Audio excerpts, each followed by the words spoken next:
my own hometown. Stranger. Howdy folks, Little John in the kitchen. Reason being, today we're going to do stovetop brewing,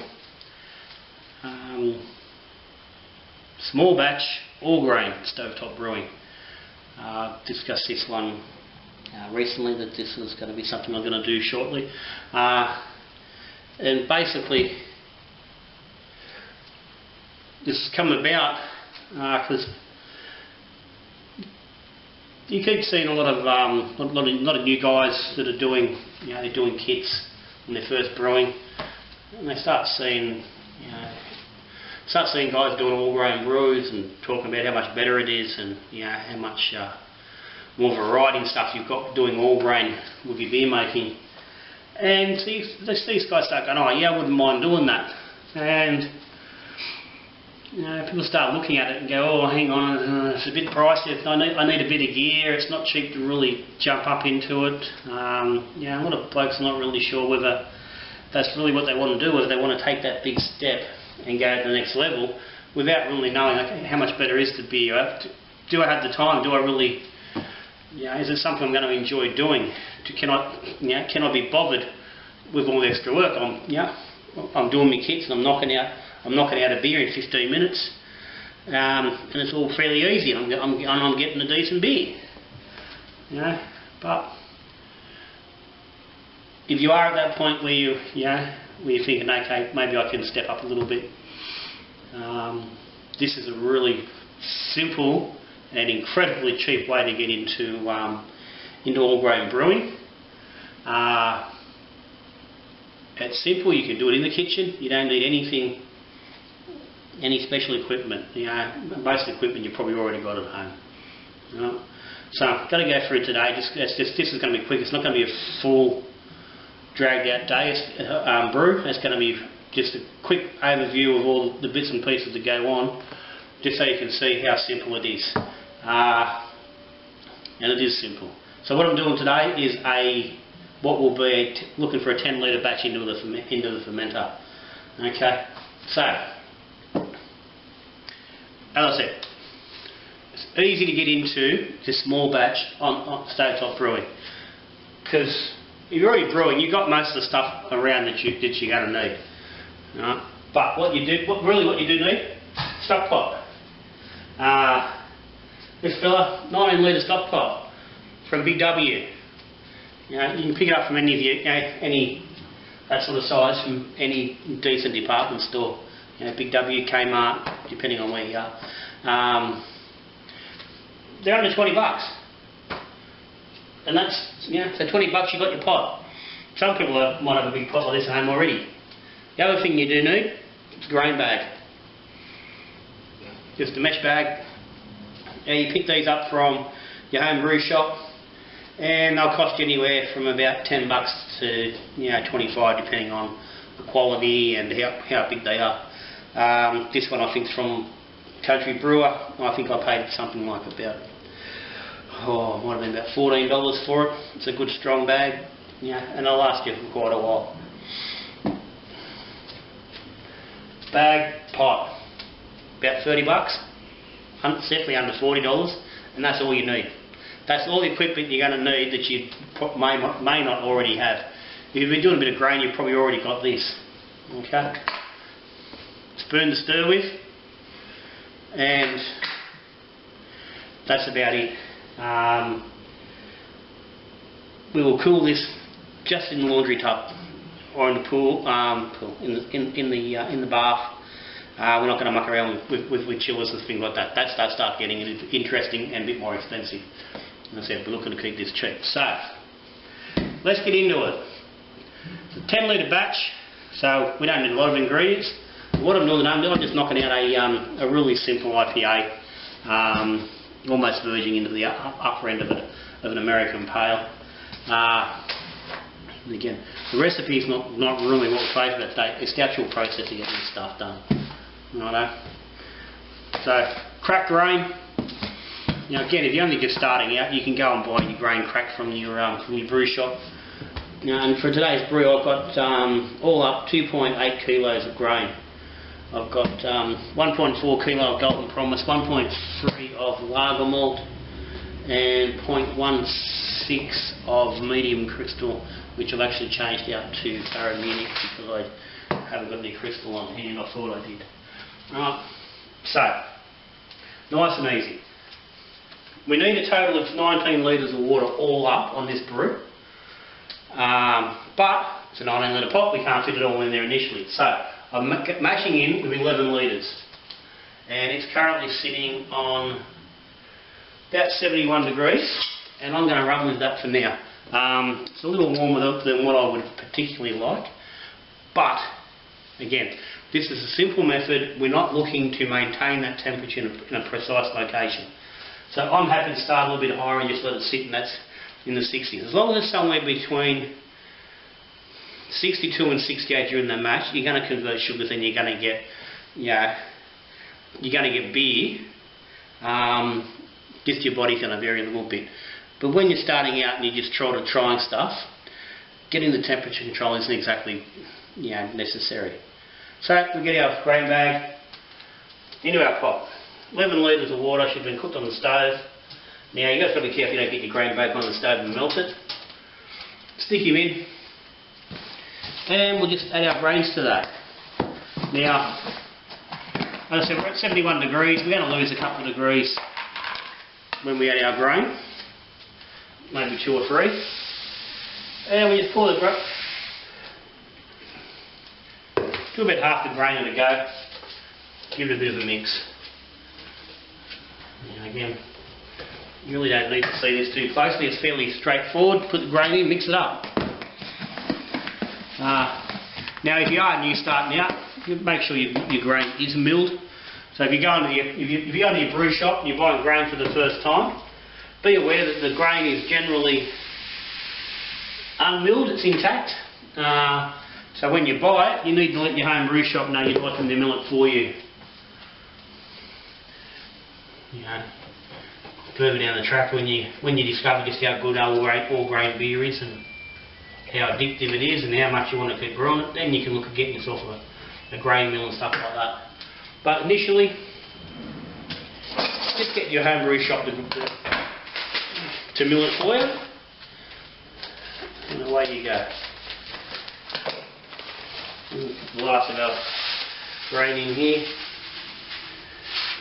There.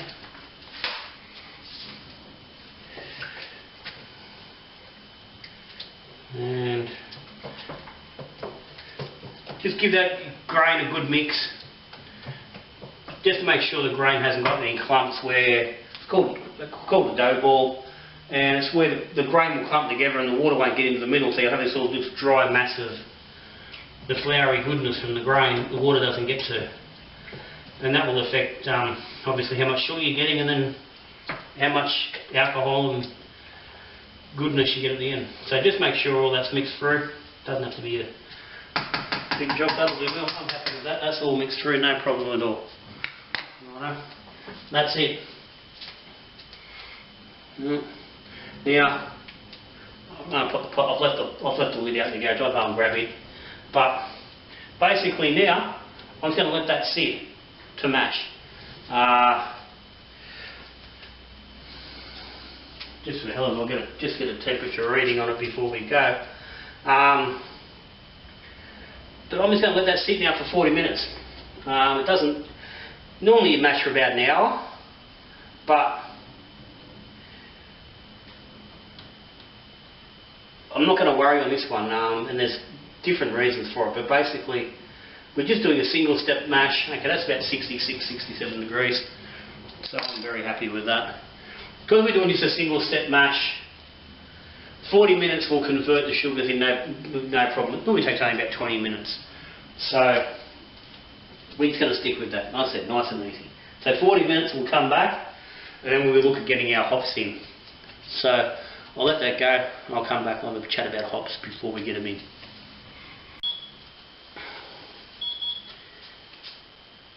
Okay, so time has gone off, so it says we've been mashing now for 40 minutes.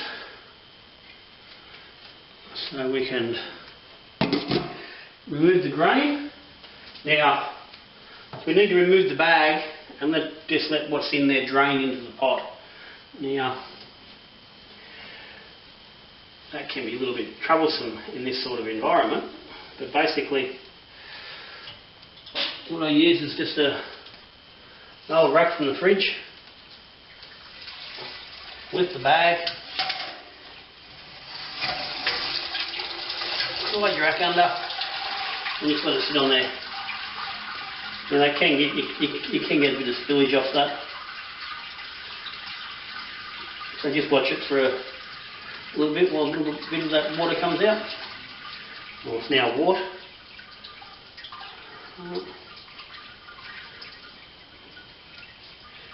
And let that sit and drain. Now the grains are going to absorb some of the water. If we give it 10 minutes to start draining, then we will get some of it back. So you will lose some water to the grain that you just can't get back. It's about 700 mils of water, 600 mils per kilo of grain. So with the about a bit over 2.8 kilos of grain here, we're going to lose about somewhere around 2.1, 2.2 litres of our liquid. You can see there's some of it starting to drip onto the stove, so you will get a bit of that. So what I want to do now is get the heat under here full boil and start bringing that up to temperature. And as I said originally, we wanted 19 litres all up, so we've still got 8 litres that we haven't put in the pot. Now we're going to add that while this comes to a boil. So we can boil that whole lot, because once we add the hops, we want to be boiling the hops at full gravity if we can. Now you can give this bag a bit of a squeeze and get some of this extra, just to help get the water out of here, just to make it a little bit quicker. Because what I will do is I'm going to use this bag for my hops. Now I do have separate hop bags which I normally use, but as I said, this is about cheap, easy and minimal equipment, so we will use the bag. So once that grain is drained off, I'll give it another 5 minutes or so. I'll take the bag, leave the bag, give it a rinse, and I'll come back. While that's happening, I'll top this up a little bit more, and we'll come back and look at the hops.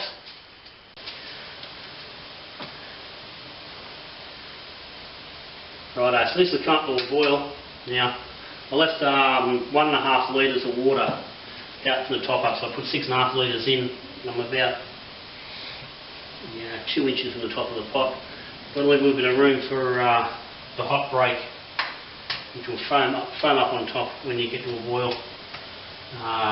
If you just sort of give it a bit of a stir while that's happening, that keeps it under control. And that's why I left 1.5 litres out. So I'll put that in the kettle, and I'll boil that in a second, add that in. But I'm now going to boil this for 40 minutes. And our first hops will go in 20 minutes after that. So I'll just let that boil through, and we'll come back and get some hops in here. Okay, so we're a little over 20 minutes into the boil. We'll put some hops in. Now, as I said, normally you'll boil for 60 minutes. And main reason being because generally a bittering addition needs 60 minutes to really work effectively with your hops. With this IPA today, I can do a later addition, so I need to boil for 20. So it's enough for me today. So normally you might be boiling for 60 minutes. So as I said, hops, just got my grain bag. Got a half wash out.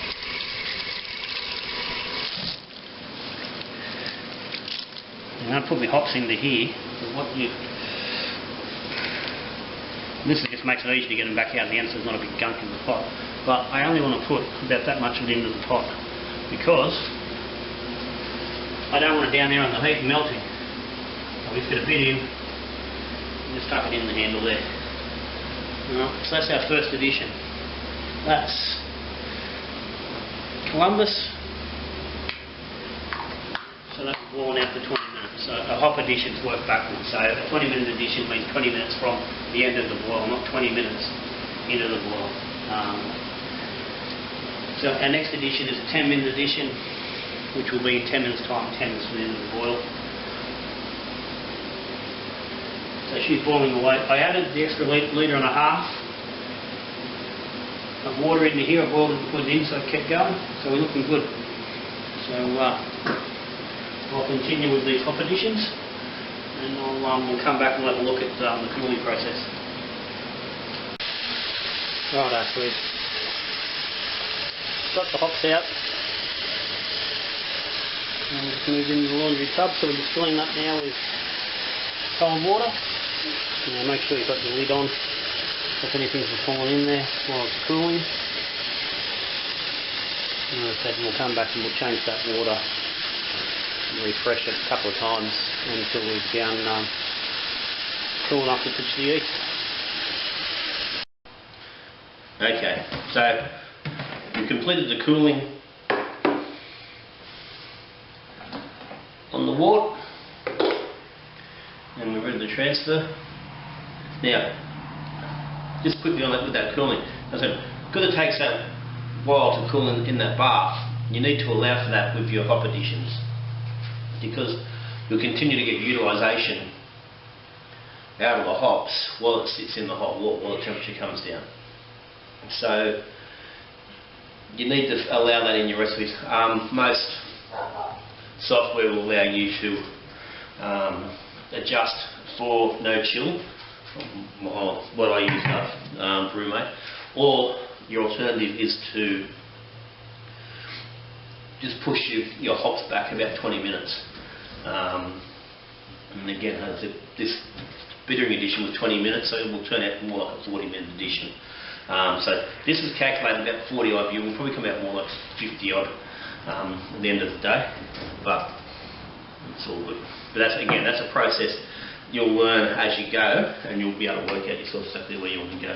Now, because this pot doesn't have a tap, getting this from the pot into here poses just a small issue. If you have a siphon, you can siphon it out. I don't have one. Not one that works particularly easily. So I'm just going to pour it in, and what I want to do is leave just some of the crud in the bottom. There'll be like proteins and stuff stuck in there, a bit of hop material. I'll just leave that behind, and that's pretty much allowed for in that 19 litre calculation.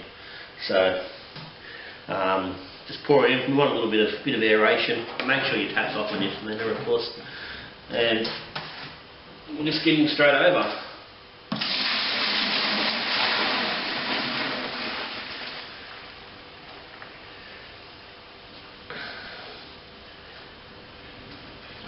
And you can just try and keep some of that crud. You can put it all in if you want, it doesn't really matter. But leave it out, that's probably about 3/4 of a litre there.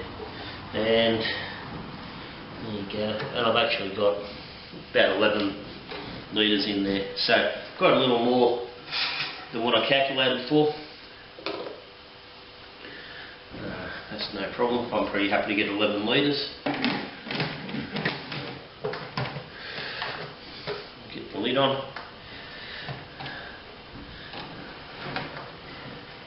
I'm just going to take a quick hydro sample just to get a gravity on this.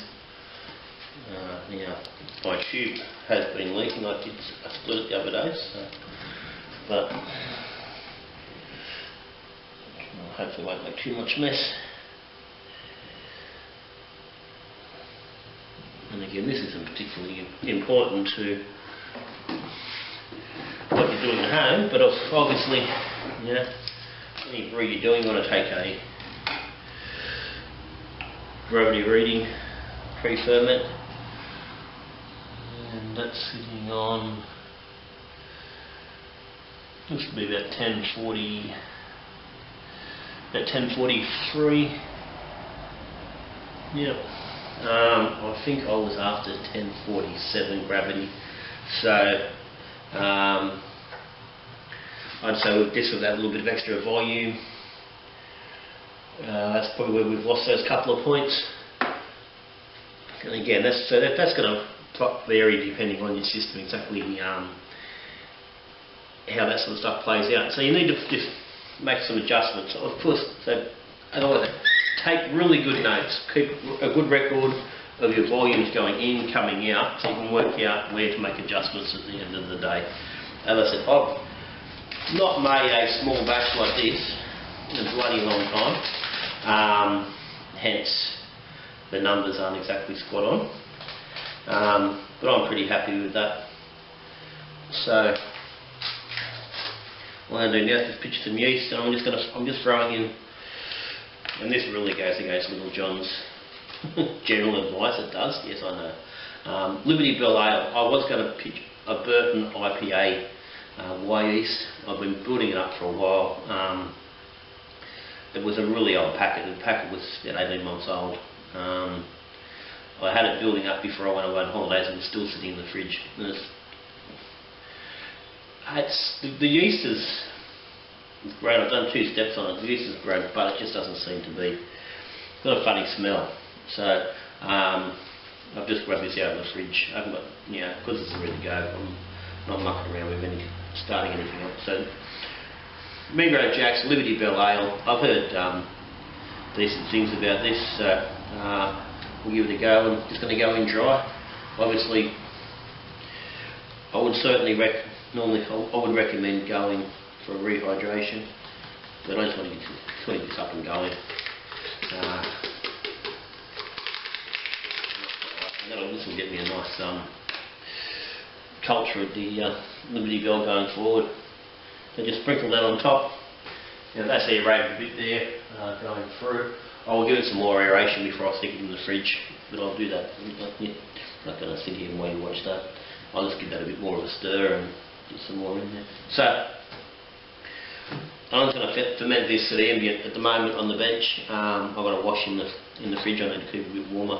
Gerrach is sitting in the high teens, fairly consistently. The weather is telling me it's going to stay fairly stable for the next 5 or 6 days, so I'm happy to leave it as it is. So that's it.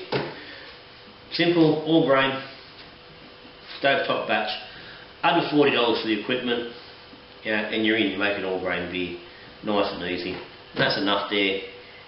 That'll make your carton of beer, or fill your small keg.